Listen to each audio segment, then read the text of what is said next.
whilst we're still busy trying to wrap one's brain around the madness that happened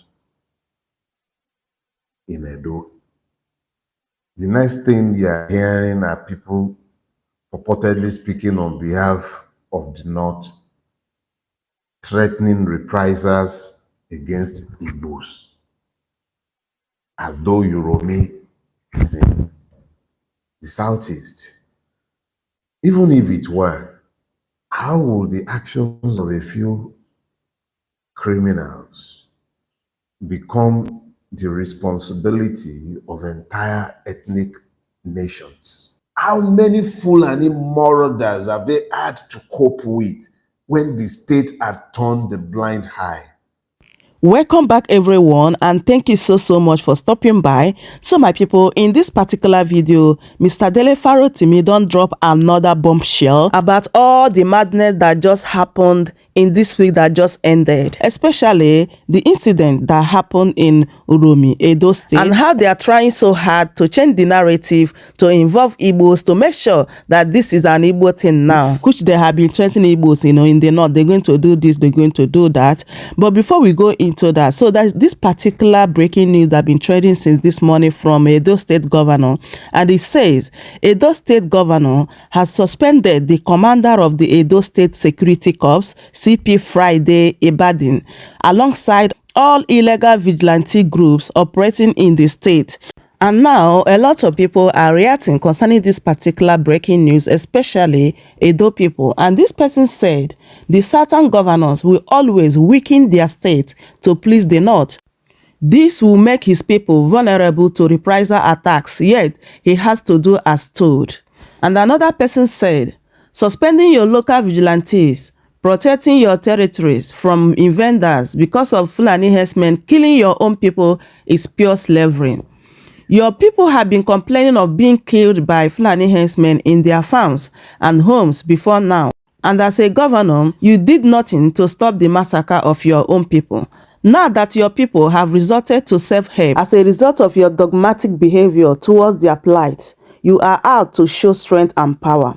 The level of weakness, imbecility, and nonchalance these southern leaders portray in this country is nauseating. And many reactions concerning this action the Edo State governor took, concerning what happened in Edo State. So some people condemn me, saying that it's kind of opening door for enemies to come in and destroy his people. So I don't know what you think. I would love you guys to leave your thoughts in the comment section. So my people, let's go ahead and listen to Mr. Dele Farotimi about what he said concerning all this brouhaha that be happening, especially for this week that just ended. Our rulers, for want of a better word, must be encouraged to speedily wade into this madness before it escalates, because madness appears to have become the order of the day in our country.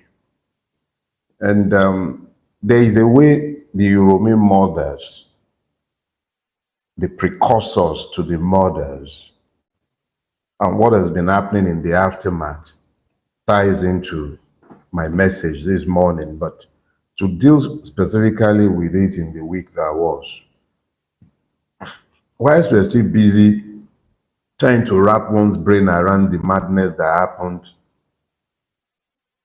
in Edo, the next thing you're hearing are people purportedly speaking on behalf of the North, threatening reprisals against Igbos, as though Uromi is in the Southeast.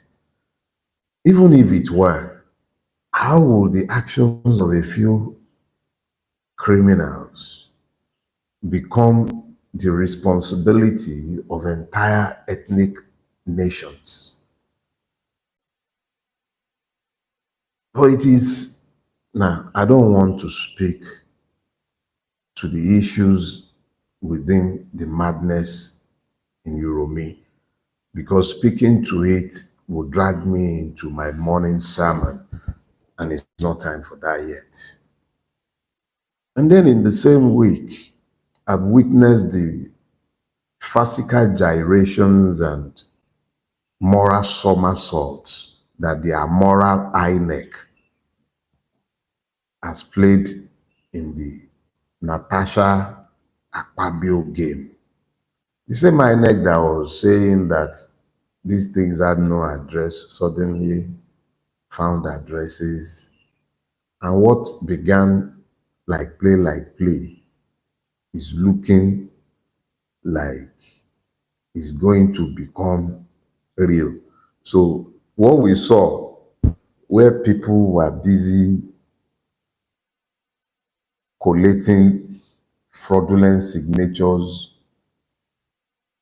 fraudulent, the entire process is riddled with fraud and fraudulence, and we're actually watching, and believe it or not, it will form the basis for the recall of a senator of the Federal Republic of Nigeria. When you are watching all of these, I've told you, especially in speaking to Simi, and that's another issue that happened in the week that was, the one that disappeared from Port Harcourt, reappeared in a hotel room in Abuja, is busy reading a script. The week that was really a very mad week. It was one in which credulity was stretched almost beyond the boundary of reason. And then there was the drama that played out in the Senate, where Baribe suddenly remembered that he's a champion of the Southeast and was pushing Nwosu immortalization. Look, here is what I think we should all focus on. I know it's been very easy for people to say that Nwosu has been denied because it's from the Southeast. I don't think that's actually the issue. I think you're missing the point when you say it's because of his ethnicity. I'm not suggesting that that wouldn't be the case for some, but I think there is a deeper message that you are missing. For decades, first Obasanjo, in fact, the entire system worked to deny acknowledging the fact that Abiola won the June 12 election. Everybody knew. Even his worst enemies knew. But everybody denied the obvious because it helped to delegitimize that victory. That was the basis for the denial. We all knew. Every man and his dog knew the result of that election. So it wasn't like they were denying, acknowledging that he won on account of his ethnicity, for instance. It was a Yoruba man that was the president. Obasanjo could have done exactly what was done 20-something years later. He could have, but you see, the problem is if they held up these standards, then they are forced to live up to those standards. So be careful not to get distracted. The only reason they did not and could not have immortalized the man is because he rebukes the system that has brought them about. Understand it and don't get distracted by these, their childish games of ethnicities and the rest. It's just a game of distraction. When a system that recognizes fairness is ever installed in Nigeria, then people like Nwosu would be properly recognized and deified. But a society that is reinforced by the mutual lies of, they may hate themselves. Get this clear. They may hate themselves, but they are united in understanding that they mustn't set good standards for you. Because if they set these standards, you begin to ask questions. If this man conducted elections in 1993 and is being deified after the most fraudulent election and judicial process to enthrone a president, you will then begin to demand a process as transparent as the one that the man evolved and that we are all acclaiming. But that democracy is not accommodating of free and fair elections. And that is why you don't see any one of the ones that are preparing to run in 2027 talking about electoral reform so that they might empower you. The problem is that they must not empower you and they must not give you totems that you will demand that they live up to. So that is the problem with Nwosu. You got that? Let's be clear. Now I still got like maybe a few seconds, so let me speak to something that was very funny last week. So I spoke, or shall I say, tweeted in defense of Chidi, and then they all went mad. I don't mind you guys going crazy on me. See, the thing is, I live in the future that you are destroying today. I see the effect of the things that you are doing now and the ones you did yesterday. I see the effects in the future because I live in the future. You live in the now and you forget tomorrow. I live in tomorrow and I see the destruction you're wreaking today. Because I see the destructions, I can't keep quiet, right? So I hate bigotry. Let's be clear about that. But before there was a GD, there were multiple agbayas, omode shares, people who took it upon themselves to weaponize hatred. That was the week that was. This is a brand new week. And in this new week, I want us to speak to the subject, the original criminals. Is that what I have found? Let me clarify something. I found that knowledge is revelatory in nature. Just when you thought you had finished speaking to an issue, you find that speaking to that issue brings you to the knowledge and realization of associated issues. So the truth becomes more like a ball of wool. As you pull on it, comes out. You find more. So today I want us to speak to the original criminal. You know, we spoke to shadow criminals last week. This week, I will be going back to my Yoruba roots for my scripture this morning. I use this proverb a lot of times. I've pondered it for years, and each time I've pondered it, pretty much like that ball of wool thread. It keeps coming. So what I want to talk to, Yorubas will say that ìlú tí kò sí òfin, ẹ̀ṣẹ̀ kò sí níbẹ̀. I'm sure you've heard me say that several times. What it says is that a land devoid of laws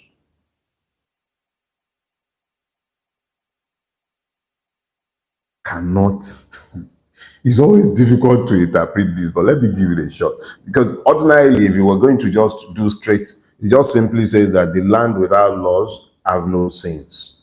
But that is not what the Yorubas. Oh, no volume? All right, so I'm being told there is no volume, so I'm going to get off my. Can you guys hear me? I need some indication before I go on. Good thing I'm just starting. All right, so I'm told you can hear me. Okay, perfect. So I'll walk without the mics that somebody said that, I saw that online, so well, it's okay, no problem. So here is the thing. Yorubas will say, ìlú tí kò sí òfin, ẹ̀ṣẹ̀ kò sí. A land devoid of laws is also devoid of sins. But this is and would be anatemic to the Yoruba worldview. The Yorubas have all kind of sets of rules and taboos and laws, do's and don'ts by which they regulate their daily lives. They would make sure, all right, so they would make sure at all points in time that whatever it was,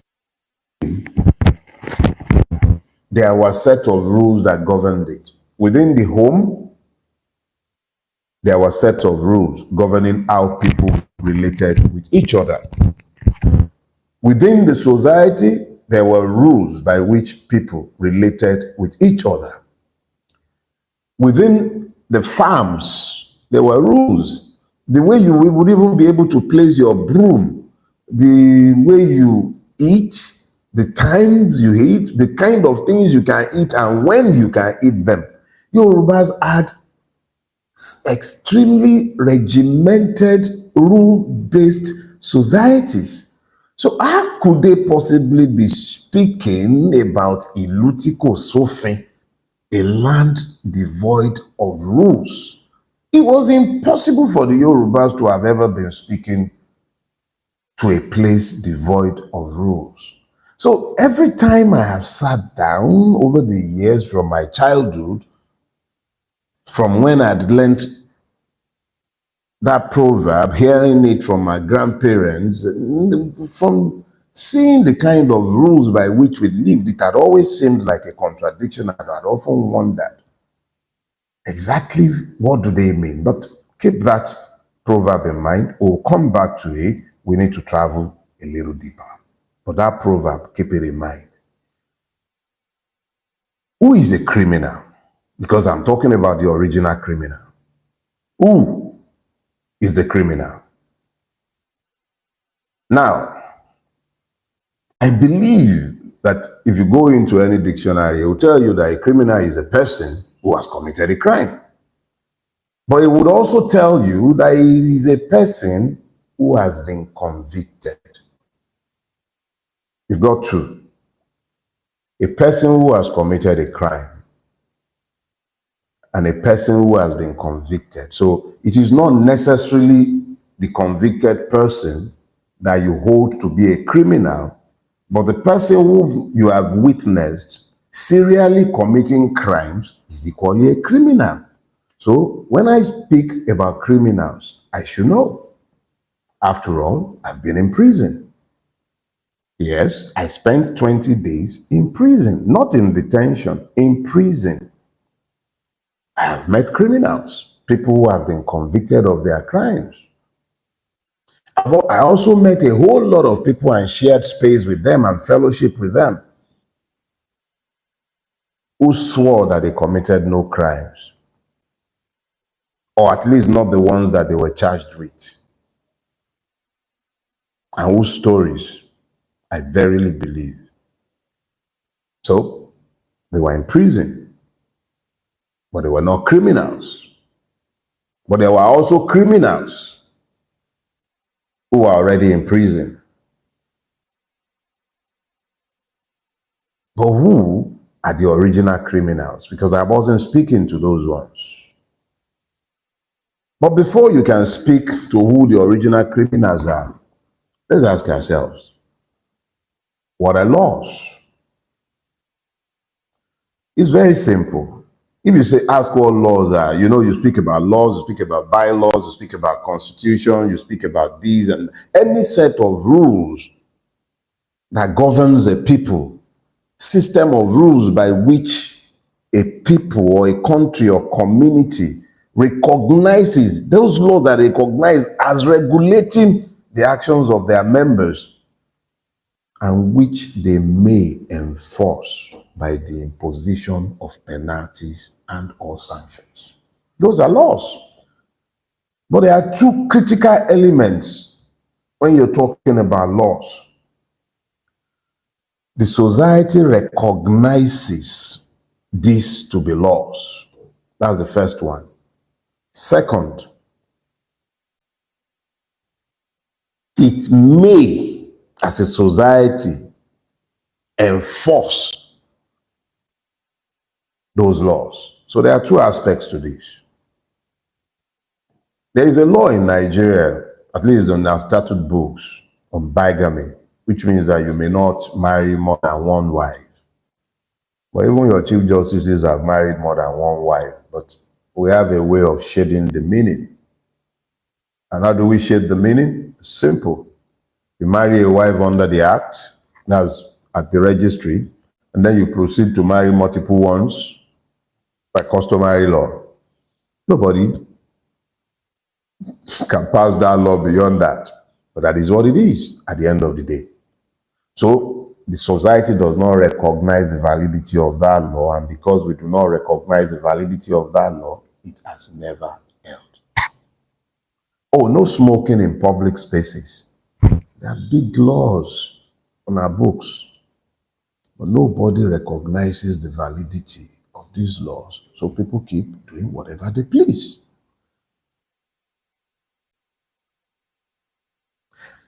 And then you talk about may enforce. Let me share one with you. So you're right there at the traffic light, especially in Lagos. I don't know about other states. I live in Lagos. I can only speak to that. Everywhere in Lagos, no exception, wherever you are. So you're driving and then you came to a traffic light and you stopped at the traffic light. And the next thing you know, that guy driving the commercial bus, he circles right there in front of you. Last mile is there. Lawma self did there. The police is standing right there. And the guy zooms off, goes to the bus stop, right next to the last mile guy, and he picks his passenger and he continues. Meanwhile, you are at the traffic light. God forbid that that light was yellow when you moved. The same last mile official, the same policeman will grab you. So who is the criminal? Because, you know, when the question comes and you begin to ask, who are the criminals? I tell you that the problem we have is that we have all become as criminals. The original criminals are drawn from within the society in which we live because our norms have collapsed as a people. For laws to be laws, the people must recognize these laws as laws. And then the laws must be even-handedly enforced for it to be valid in a society governed by law. So if you are asking who the original criminals are, it's me and you, all of us. But some people in every society are the ones that are structured to carry the law. So here is where we go. Your policemen are criminals. Let me explain myself. In Yoruba, the word olopa means the bearer of staff. What staff does the person bear?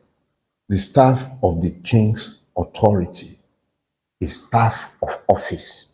So when he bears this insignia and he goes to a place, he pronounces the king's word and he is called Olokpa, Olokpa Oba. Right? Now, if the person is Olokpa, but the person who bears the Opa, the signal of the authority of the law, is himself unrestrained by the law, because the law does not grant a power that it also does not restrain. When the law grants you a power, it sets the limits of the powers that it has granted so that the power may not be abused. Power corrupts. That is the totality of the purpose of power. So when the law and every society breeds power, so when the law grants a power, it also sets the guardrails by which that power is exercised. So when a person takes power by law, quote and unquote, whether the process had been subverted or not, but this power is taken by law, the power is equally limited by law, except the criminality that governs the electoral process is not allowed to end with the electoral process and has been carried over into the governing system. When criminality is now carried over into the governing system, the rulers become as criminals because they are not bridled by law.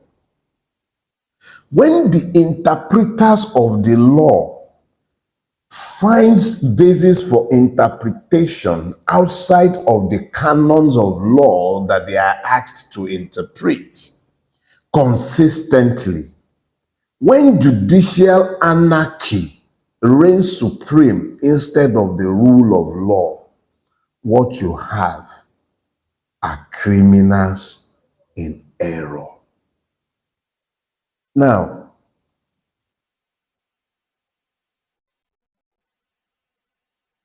when the gatekeepers of public morality become criminal themselves, how do they become criminal? If it is your job, your self-assigned job, in the name of God, to speak in the name of God, but you become blinded to the evil of society, what happens at that point is that you become complicit in the evil and you become as those that you were called to speak truth to.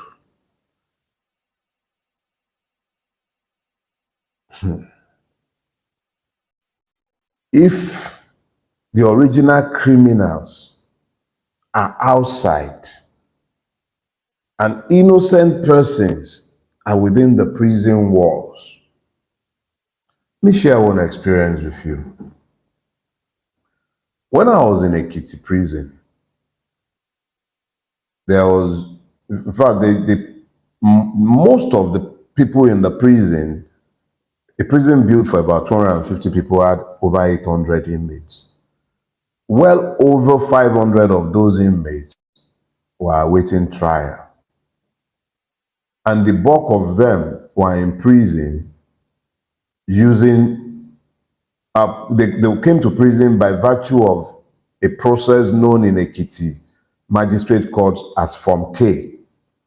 Once the police prosecutor files a case before a magistrate in Ekiti and he files a Form K, that Form K is asking the magistrate to send that person to prison for at least 1 month.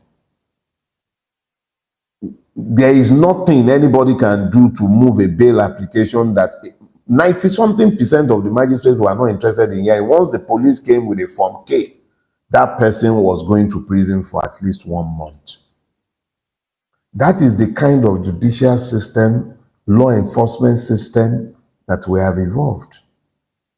And we speak at any level to a society that is devoid of criminals? How? Let me remind you.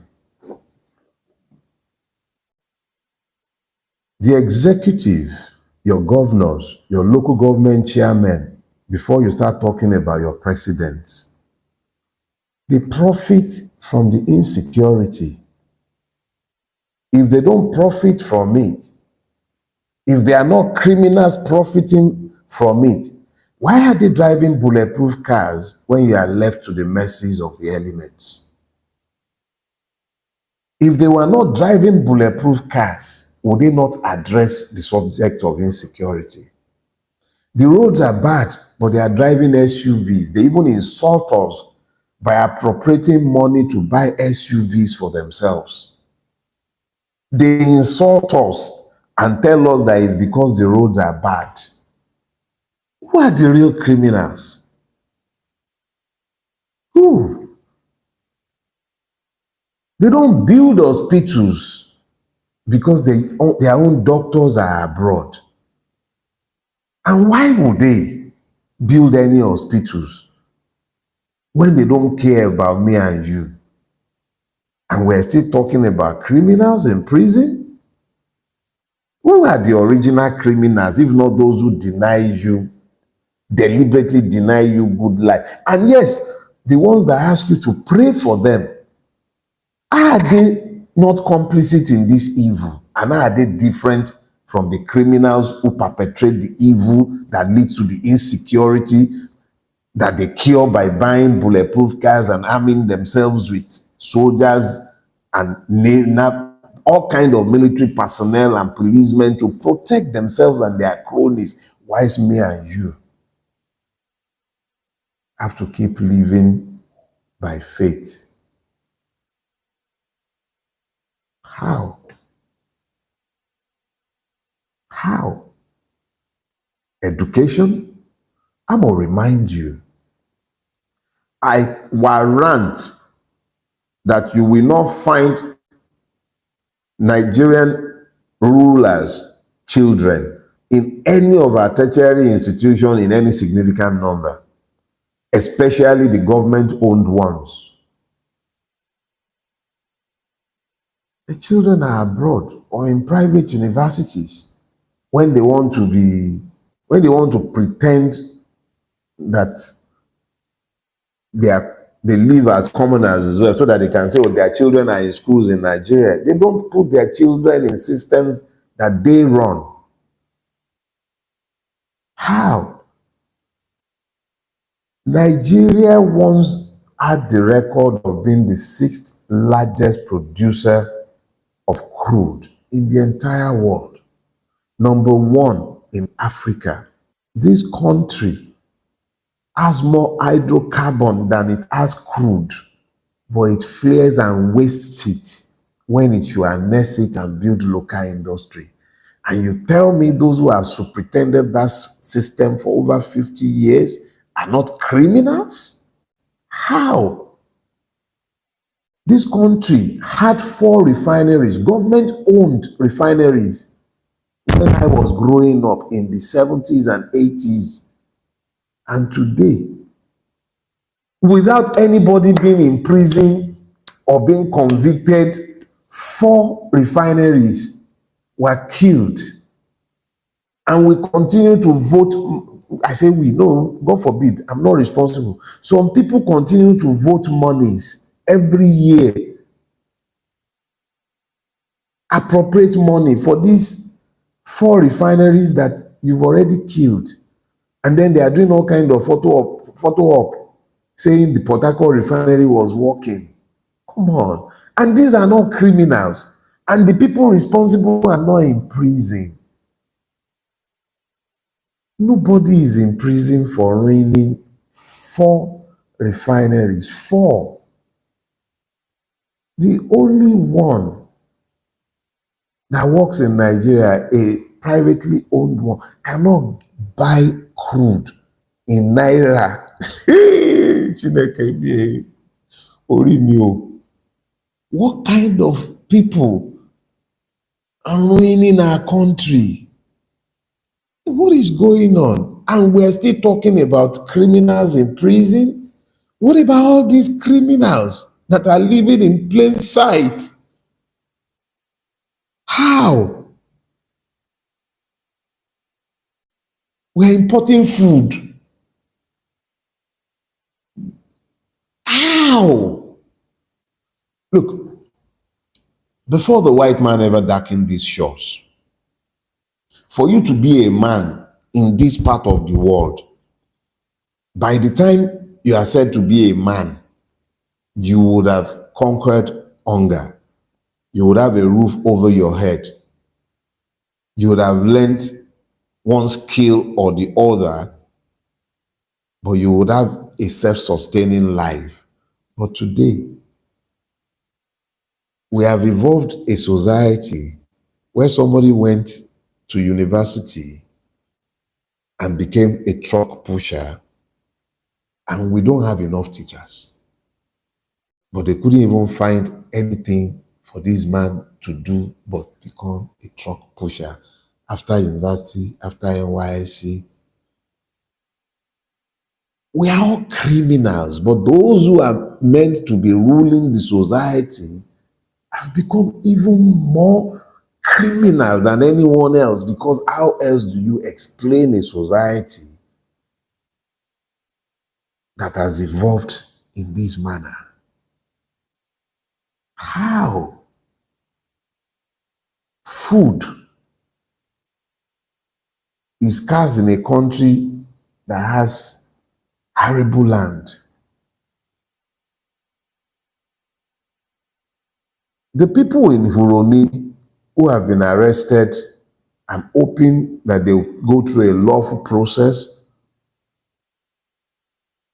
But even when they might have been convicted for the murders of these persons, have we examined the original criminals in that situation?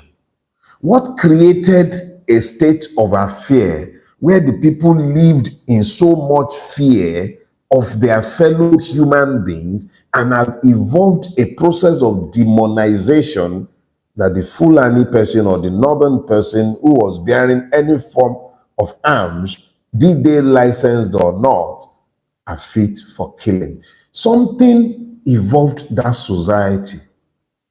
Something made this normal. The rulers had failed in their primary duty to protect the people. They failed in protecting the people, and the people returned to the original state of nature where life is short, nasty, and brutish. The state failed. Before those people got to the point where they became so fearful of a northern person in their terrain, how many Fulani marauders have they had to cope with when the state had turned the blind eye? What did the state do to help explain that it is not every person of northern origin that should be considered a threat? What did the state do? And when I'm talking state, I'm not just talking about government. I'm talking about the traditional rulers. I'm not talking about the state government alone. What about the federal government that controls all the security apparatus? What did it ever do? And I'm not talking about Bulaba alone, especially during the Buhari years when impunity of all manners were tolerated by the Fulani marauders. And these were not even Nigerian Fulanis. These were largely imported ones brought in because of politics, and you're asking who the original criminals are.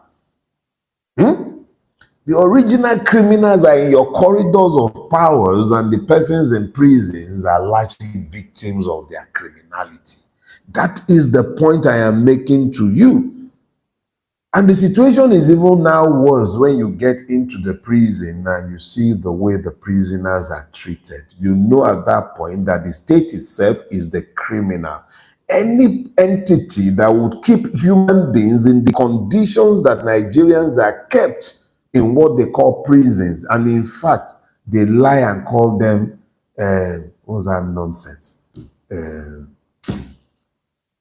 Please, correctional. It corrects nothing. There is nothing to correct. Even the officers themselves are not different from the victims they are meant to watch over, because the officers are themselves victims of the system. How do you correct somebody you can't even feed to keep alive? And you're asking who the original criminals are? Original criminals? The original criminals are staring right back at you in the mirror because you've tolerated this evil. The original criminals are staring right back at you. Every time you look in the mirror, you're seeing the criminals. But the biggest criminals of all, they're the ones sat in judgment. They're the ones sat in the government house. They're the ones meant to enforce the laws. They are the original criminals. We have evolved a society that functions on the back of abnormalities. Original criminals. I was speaking to the Nwosu thing a little earlier on, and I will use that to round it up. Here is the thing. You saw them refusing to recognize Humphrey Nwosu. And a lot of you fell for the error of thinking it was about ethnicity. It has nothing to do with ethnicity. If it was about ethnicity, state governments in the southeast could have set the ball rolling by immortalizing him. Anambra could set the ball rolling. They could name their electoral commission building. Start with that. But it's not about ethnicity. It's never been about ethnicity. If it were about ethnicity, Abiola would have been immortalized in the time of Obasanjo. But they must never give you positive role models. If they told you that this man is being immortalized because of option A4, which he enforced, if not evolved, but at least he was the one who had the job of administering this option A4. And until date, I am going to be 57. That is the freest and fairest election I have seen in my entire life. And that wasn't the first election that I would see, but it was the first in which I voted. I have not seen another election anywhere near as credible. How do you then expect these products of fraud and fraudulence, whether that be of the judicial process or be that of the electoral system? How do you expect them to hold up a man who symbolizes free and fair elections? How? They can never do that. So when you fall for the bait of ethnicity and you start thinking it's about ethnicity, you are just as foolish as they believe you to be. It is easy to lose sight of the fact. Obasanjo is not only a Yoruba man, he's from the same town as Abiola. He resisted ever allowing them to recognize June 12. I know as a fact, and you can ask people by generation, when Abacha was going to take over in November 1993, at least 100 people were killed on Ikorodu Road alone, and they remain buried in unmarked graves till today. Obasanjo took powers just 6 years later. 6 years later, in spite of his complicity in the June 12 debacle, he couldn't find the grace. He could never find the grace to immortalize the victims because they could not afford to allow the people to understand the powers that they have. In immortalizing Abiola, it would have been deifying the power of the people's vote. How could he do that when he was preparing for a tsunami of 2003? It would have been rank hypocrisy. So he couldn't do it, and he didn't do it. And for years, it was resisted.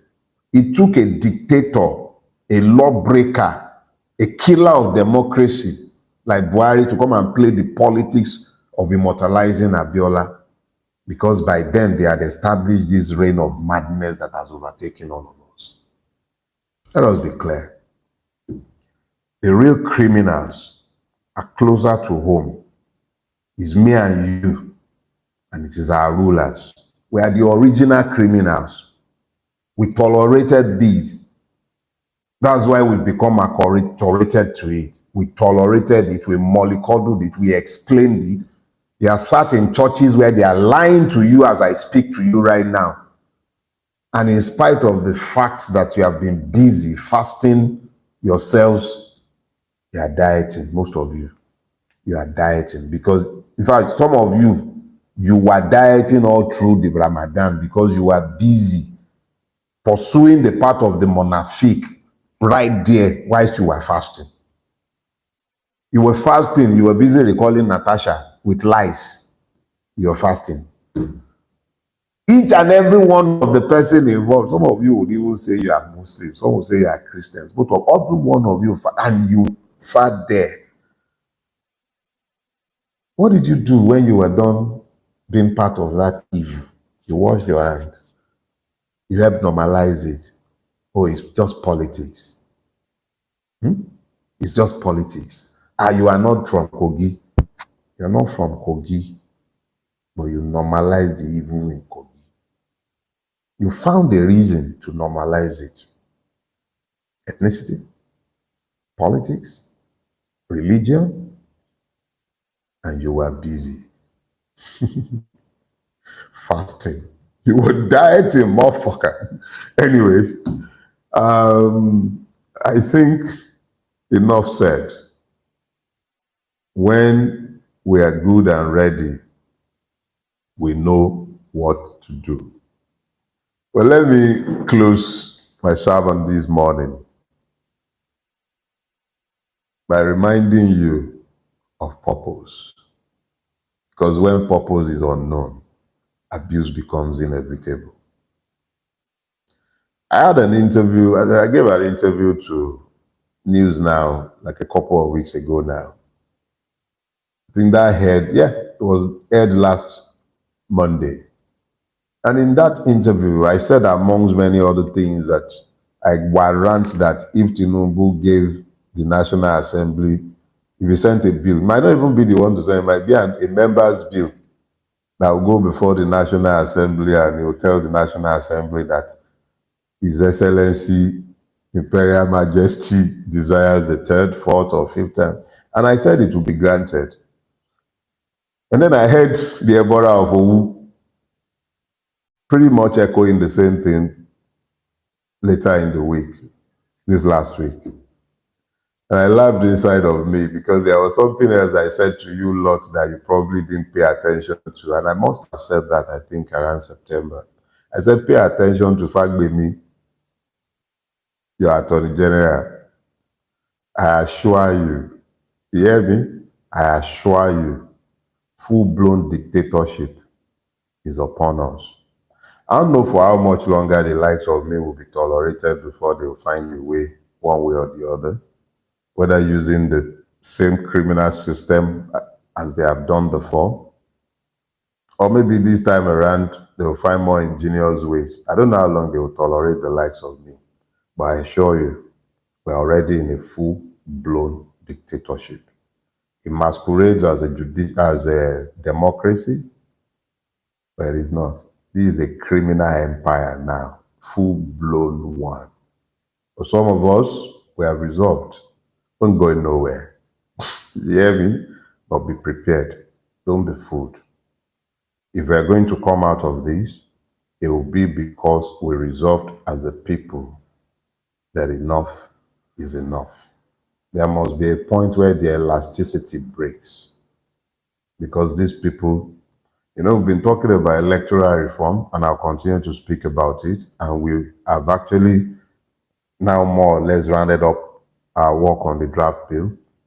But it's getting to the point where I actually begin to doubt, verily doubt, if we'll be able to get any concessions out of this system through the electoral path. But that's another story for another day. Let me seize this opportunity to invite each and every one of you, as many of you as are in the Lagos axis, keep in mind and keep your date, keep your calendar free for the 10th of April.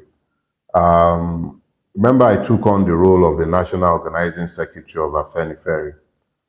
We would be having a public lecture symposium at the Moson Center on the 10th of April. That's the day that would have been Chivayo Adebanjo's 97th birthday. So we have this event slated in honor of him, but it was something we were already planning before Baba's demise. We'll be putting more information in the public space in the coming days. But get something clear. We have to organize ourselves around ideas and ideals. Without them, we can't unite ourselves. And without uniting ourselves, we can't fight this dictatorship. We cannot vote our ways out of this mess. Yeah. We will pursue electoral reforms, but I don't believe we can vote our ways out of this mess if we are not organized to defend our So my people, that is it. I hope you guys had everything Mr. Dele Farotimi said in this particular video. Like he just said it all. Who is the real criminals in Nigeria? Please leave your thoughts in the comment section. Don't forget to subscribe if you haven't shared the video, and give it a like. Thank you so much for watching, and I will see you guys in my next update. Goodbye for now. Welcome to Shamras News TV.